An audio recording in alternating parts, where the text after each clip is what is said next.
கரப்பான். இந்த கரப்பானில் பார்த்திங்கன்னா பல வகையான கரப்பான் இருக்குது. அரிக்கரப்பான், சொறி கரப்பான். ஒருத்தருக்கு ஒரு சிலருக்கு நமைச்சாவே போதும், அப்படியே நமைச்சல் தாங்க முடியாமல் ரத்தம் கொட்டும். அந்த மாதிரி கரப்பான் எல்லாம் இருக்குது. ரணக்கரப்பான், விராண கரப்பான், சொல்லிக்கிட்டே போகலாம். அந்த அளவுக்கு நிறையா கரப்பானில் இருக்குது. உங்களுக்கு எந்த வகையான கரப்பான் இருந்தாலும் ஒரு மூலிகை இருக்குது. இந்த மூலிகை நீங்கள் முறை பிரகாரம் தைலம் செஞ்சிட்டிங்கன்னு வச்சிங்களேன். இது முறைன்னு பார்த்தீங்கன்னா நிறையா இருக்குது. இந்த முறையில் ரொம்ப எளிமையாக அவங்கவுங்க வீட்டில் இருந்த மாதிரி செஞ்சுக்கிறதுக்கு மாதிரி நான் சொல்லியிருக்கேன். ஏன்னா ஒரே ஒரு முறை கிடையாது இந்த மூலிகை வச்சு தைலம் பண்ணுறது. பல வகையான தைல முறை செய்வாங்க. நிறைய கடை சரக்கு சேரும். இதெல்லாம் இல்லாமல் ரொம்ப எளிமையாக செஞ்சு காமிச்சிருக்கேன். இது அவ்வளோ அருமையாக வேலை செய்யும் உங்களுக்கு செயல்பாடு. அதனால் இந்த தைல முறை என்ன அப்படின்றது இப்போது பார்க்கலாம். இப்போ பார்க்கக்கூடிய மூலிகை அப்படின்னு பார்த்திங்கன்னா கரு ஊமத்தை அப்படின்னு சொல்லக்கூடியது. இந்த கரு ஊமத்தை பார்த்திங்கன்னா செடி முழுக்க உங்களுக்கு கருப்பாக இருக்காது. அந்த தண்டு பகுதி மட்டும் லேசாக கருப்பாக இருக்கும். ஒரு சில செடிக்கு நல்லா பிரைட்டாகவும் கருப்பாக இருக்கும். அந்த இலைங்களும் பார்த்திங்கன்னா ஒத்த கருப்பில் வராதுங்க, பச்சை தான் இருக்கும். காம்பு மட்டும் லைட்டாக ப்ளூ கலரில் இருக்கும். இதனுடைய பூ பார்த்திங்கன்னா ஒரு 6 அங்குலம் நீட்டு மேளம் பூன்னு சொல்லுவாங்க, அந்த மாதிரி வரும். அதுவும் ஊதா கலரில் இருக்கும். உள் பகுதியில் பார்த்திங்கன்னா பூக்கும்போது வெள்ளை வெளியேலுன்னு இருக்குங்க. இதே மாதிரி காய் பார்த்திங்கன்னா நல்லா இவ்வளோ பெருசு இருக்கும். அந்த காயில் ஃபுல்லு முள்ளாக இருக்கும். இதுதான் இந்த செடியினுடைய அடையாளம். இந்த செடியை நம்ம எதுக்கெல்லாம் யூஸ் பண்ணலாம் அப்படின்னு பார்த்திங்கன்னா, கரப்பான் எந்த வகையான கரப்பான் இருந்தாலும் சரி, மிக அற்புதமாக இது செயல்பாடு செய்யும். இந்த தைல முறை எதில் செய்கிறது அப்படின்னு பார்த்திங்கன்னா, புன்னை எண்ணெய். இந்த புன்னை எண்ணெய் மிக மகத்துவமான ஒரு புன்னை எண்ணெய். உங்களுக்கு ஒரிஜினல் புன்னை எண்ணெய் எப்படி இருக்கும் அப்படின்னு நிறைய பேருக்கு தெரியாது. அந்த எண்ணெய் சும்மா ஒரு குச்சியில் ஏதாவது ஒரு தொடப்பசு புல்ல சொல்லுவாங்க, தென்னங்குச்சியில் நனைச்சி அந்த கரப்பானுக்கு மேலே தடவுனாவே போதும். எப்படிப்பட்ட கரப்பானும் அடங்கிடும். நமைச்சல், எரிச்சல், ஒரு சிலருக்கு ரணம் இருக்கும், இதெல்லாம் சரி செய்யும். அந்த புன்னை எண்ணெயில் தான் இந்த கருவூமத்தை சேர்த்து கருஞ்சீரகம், வெறும் கருஞ்சீரகம், அது நைஸாக பவுடர் பண்ணி இந்த கருவூமத்தை மொத்தம் மிக்சிலெலாம் அரைக்கக்கூடாது, அம்மியில் வச்சு நல்லா அரைக்கணும். அரைச்சி ஒன்றுக்கும் பாதியமாக நல்லா நசுக்கி அரைச்சி அப்படியே நம்ம இந்த எண்ணெய் இந்த புன்னை எண்ணெய் மட்டும் ஒன்று தெரிஞ்சுக்கணும். நீங்கள் டைரெக்டாக அடுப்பு மேலே வச்சு செய்யும் போது ரொம்ப ஜாகிரதையாக இருக்கணும். பாத்திரம் நல்லா பெருசாக இருக்கணும். அன்னை கூட தான் வச்சுருக்கேன் நான். ஏன்னா இந்த நெருப்பு ஏற்றும் போது அதுக்கு மேலே வரக்கூடாது. வந்துச்சுன்னா கப்புன்னு தீ பற்றிக்கும். பெட்ரோல் டீசல் மாதிரி தான் இது. அந்த அளவுக்கு கப்புன்னு பற்றிக்கும். அந்த அளவுக்கு இது பவரான ஒரு தைலம். இந்த தைலத்தில் இந்த இலையெல்லாம் மூலிகை நசுக்கி நல்லா அரைச்சி, அதுவும் கூடவே இந்த கருஞ்சீரகமும் பவுடர் பண்ணி வச்சுக்கணும். கொஞ்சம் இந்த இலையெல்லாம் போட்டு லேசாக அனல் இருக்கணுங்க. பெரிய அனல் வைக்கக்கூடாது, லேஸ் அனல். அதே மாதிரி இந்த முதல்ல மூலிகைலாம் போட்டு அதுக்கப்புறம் பக்கத்திலே இந்த கருஞ்சீரக பவுடர் போட்டு நல்லா அடி பிடிக்காமல் கிண்டிக்கினே இருக்கணும். கிண்டிக்கினே இருக்கிறது மட்டும் நிற்க வச்சிடக்கூடாதுங்க. ஏன்னா அடி பிடிச்சிச்சுன்னா தைலம் நமக்கு தீஞ்சு போன வாசனை வந்துடும். இளம் சூட்டில் சட இன்னும் அந்த லேஸ் கொதிப்பு அந்த மாதிரி வரும். ஒரு 10 நிமிஷம் நல்லா கொதி வந்துடுச்சுன்னா நீங்கள் எரிக்கி வச்சிடலாம். வச்சுட்டு நல்லா ஆறின பிறகு ஒரு 7 நாள் அந்த மூலிகை சக்தியெல்லாம் நமக்கு முழுமையாக கிடைக்கணும் அப்படின்னா ஒரு 7 நாள் அப்படியே நீங்கள் வச்சிட்டிங்கன்னா அந்த சக்தியெல்லாம் அதில் இறங்கிடும். அதுக்கப்புறம் அதை எடுத்து நம்ம வடிகட்டி, ஏன்னா ஒரு பாத்திரத்துலேயோ அல்லது கண்ணாடி பாட்டிலையோ பத்திரம் பண்ணி வச்சுக்கணும்.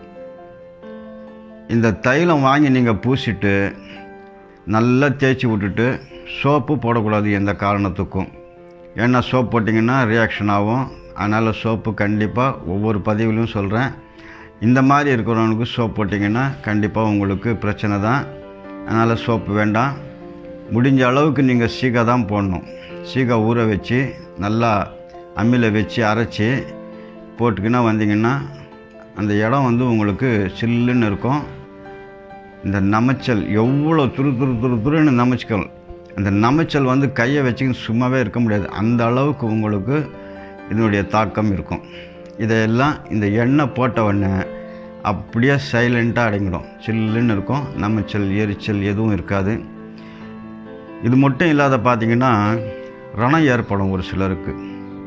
இந்த ரணம் வந்துச்சுன்னா அவ்வளோ சீக்கிரமாக ஆறாதுங்க, நீண்ட நாள் கொண்டு போய்க்கினே இருக்கும். 1 வருஷம் ஆனால் கூட ஒரு சிலருக்கு இந்த ரணம் போகாது.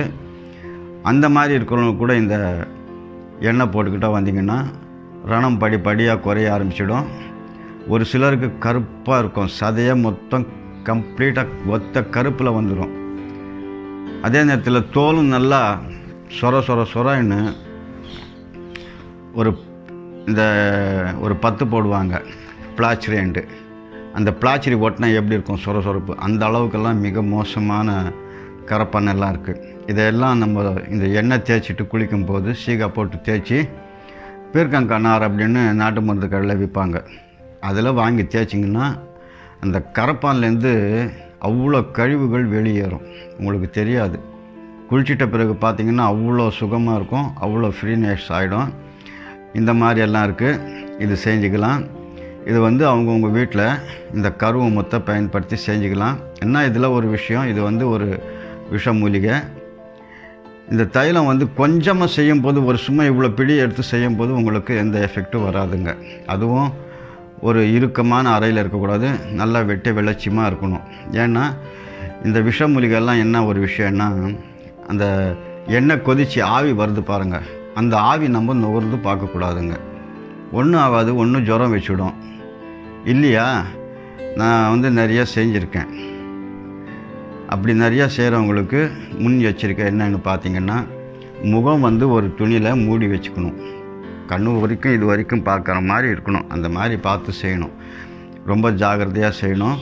ஏன்னா இந்த விஷம் எல்லாம் எண்ணெயில் போட்டாவே முறிஞ்சிடும். அந்த ஆவி இருக்குது பாருங்கள், அந்த நச்சுத்தன்மையெல்லாம் மேலே கிளம்பி வரும்போது உங்களுக்கு அந்த அளவுக்கு ஒரு தாக்கத்தை கொடுக்கும். இதெல்லாம் ரொம்ப ஜாகிரதையாக செஞ்சு நம்ம செஞ்சுக்கலாம். இதனுடைய நல்ல விஷயமும் சொல்லியிருக்கேன். இதில் வந்து சைடு எஃபெக்ட் அப்படின்னு பார்த்திங்கன்னா எண்ணெய் காசும் போது மட்டும்தான் உங்களுக்கு ரொம்ப ஜாகிரதையாக இருக்கணும். இதை செஞ்சு நீங்கள் போட்டிங்கன்னா வந்தீங்கன்னா கம்ப்ளீட்டாக உங்களுக்கு ஒரு விடுதலை கிடைச்சிடும். இதே எண்ணெயை ஒரு சிலருக்கு தலை முழுக்க இந்த கரப்பான் தொல்லை இருக்கும். ஆனால் அவங்கெல்லாம் வந்து இந்த தலைக்கு போடக்கூடாது. ஏன் இது சொல்கிறேன், உடம்பெல்லாம் பூசிக்கலாம். நம்ம இது வரைக்கும் என்னென்ன இருக்கோ பூசிக்கலாம். எங்கெங்கே அந்த தழும்புகள் இருக்கோ அது போலாம் நம்ம இந்த எண்ணெய் போட்டு செய்யலாம். ஆனால் தலைக்குன்னு வரும்போது பார்த்திங்கன்னா அதுக்கு வேறு மாதிரி ஒரு தைலம் இருக்குது, அது போட்டிங்கன்னா அதுக்கு சரியாயிடும். அது இன்னொரு பதிவிலையும் சொல்கிறேன். ஏற்கனவே சொல்லியிருக்கேன், இன்னொரு பதிவும் உங்களுக்காகவே சொல்கிறேன். ஏன்னா ஒரு சிலருக்கு தலையில் வந்து பார்க்கும்போது முடியெல்லாம் அப்படியே ரொம்ப அடர்த்தியாக மொத்தம் கொட்டி போயிட்டு மொத்தம் அரிப்புங்க. ஒரு சும்மா அப்படி நகத்தில் கீழே அந்த நகம் ஃபுல்லாக அழுக்கு மாதிரி வரும். அந்த மாதிரி கரப்பானெல்லாம் இருக்குது. என் உடம்புல இருக்கிறத விட நம்ம தலையில் இருக்கிறது ரொம்ப டார்ச்சல், நைட்டில் தூங்கவே விடாது, அந்த அளவுக்கு மிக மோசமாக இருக்கும். இந்த தைலம் போட்டிங்கன்னா என்ன ஆகும், இதனுடைய சைடு எஃபெக்ட்டு பார்த்திங்கன்னா தலை சுற்றும். ஏன்னா இந்த பூ வந்து, இந்த ஊமத்தம் பூ வந்து பைத்தியம் பிடிச்சவங்களுக்கு இருப்பாங்க, ஆரம்ப நிலை பைத்தியம் பிடிச்சவங்களுக்கு ஒரு 4 பூ தண்ணியில் நைட்டில் ஊற வச்சு காலையில் ஊற்றுவாங்க தலைமையில் பசு தண்ணியில். அது ஒரு முறை இருக்குது. அப்படி இருக்கும்போது பூவுக்கே அந்த அளவுக்கு பவர் இருக்குது. இது நம்ம வந்து மூலிகை சாரெலாம் அரைச்சி அந்த எண்ணெயில் மொத்தம் கலந்து உறவாடும். அதனால் வந்து தலைக்கு போடுறது அவ்வளோ உத்தமம் கிடையாது, போட வேண்டாம். அதுக்கு தலைக்கு வேறு ஒரு தைல முறை சொல்கிறேன். இதே நேரத்தில் எந்த எண்ணெய் இருந்தாலும் சரிங்க, வாய்க்கு படக்கூடாது, கண்ணுக்கு படக்கூடாதுங்க. ஏன்னா எல்லாம் சொல்கிறாரு, கண்ணுக்கு ஒரு சிலர் தேய்ச்சிக்கினே இருப்பாங்க, கண்ணை இப்படி கசக்கிடுவாங்க. இந்த கையெல்லாம் எண்ணெய் இருக்கும், கண்ணுக்கு பட்டால் என்ன ஆகும்னா பயங்கரமாக எரியும், எரிச்சல் இருக்கும். அதே நேரத்தில் வாய்க்கு பட்டுச்சுன்னா வாமிட் வரும். அதனால் இதெல்லாம் ஜாகிரதையாக நீங்கள் செஞ்சுக்கிறது ரொம்ப அதி உத்தமம். இதில் இன்னொரு விஷயம் சொல்ல போகிறேன். ஒரு சிலருக்கு ஏற்கனவே இந்த கணுவு காலில் நிறைய வரும் இந்த கரப்பான். கணுவு கால், அக்கல் பகுதி, முதுகு பகுதி, அது எந்த இடத்துல வரோன்னு சொல்ல முடியாது. அந்த மாதிரி வர்றவங்களுக்கு இந்த கணுக்காலை அரைச்சி ரணம் ஆகிடும். இந்த ரணம் ஆயிடுச்சுன்னா நீங்கள் தண்ணி படாமல் பார்த்துக்கணும். தண்ணி பட்டது அப்படின்னா அது அவ்வளோ சீக்கிரமாக முடிவுக்கு வராதுங்க. அதுவும் கூட நம்ம தொடர்ந்து போர்க்குளம் பண்ணிக்கினே தான் இருக்கணும், விடாது நம்மளுக்கும். அதனால் இந்த ரணம் போகிற வரைக்கும் நீங்கள் தண்ணி படாமல் பத்திரமா சேஃப்டியாக பார்த்துக்குங்க. இது ஒன்று.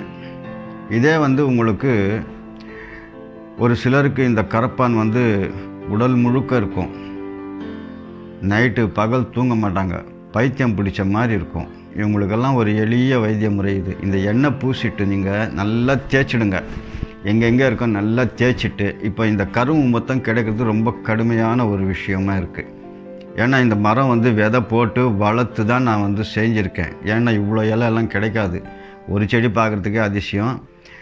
இதுக்கு ஆப்போசிட்டாக இன்னொரு வெள்ளை ஊமத்தம் அப்படின்ட்டு ஒன்று இருக்குது. அது நிறைய அவுட்டரில் எங்கே ஒன்றா நிறைய முளைக்கும். அந்த இலை கொண்டு கருஞ்சீரக எண்ணெய் ஒரு பாட்டில் வாங்கிக்கோங்க. நாட்டு மருந்து கடையில் கிடைக்கும்.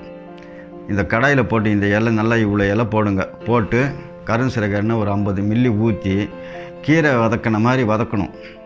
அதுவும் ரொம்ப பெருசு தீயெல்லாம் இல்லை, இளம் சீடில் நல்லா வதக்கி காட்டன் துணியில் மூட்டை கட்டி நீங்கள் ஒத்தடம் வச்சிங்கன்னு வச்சிங்களேன்.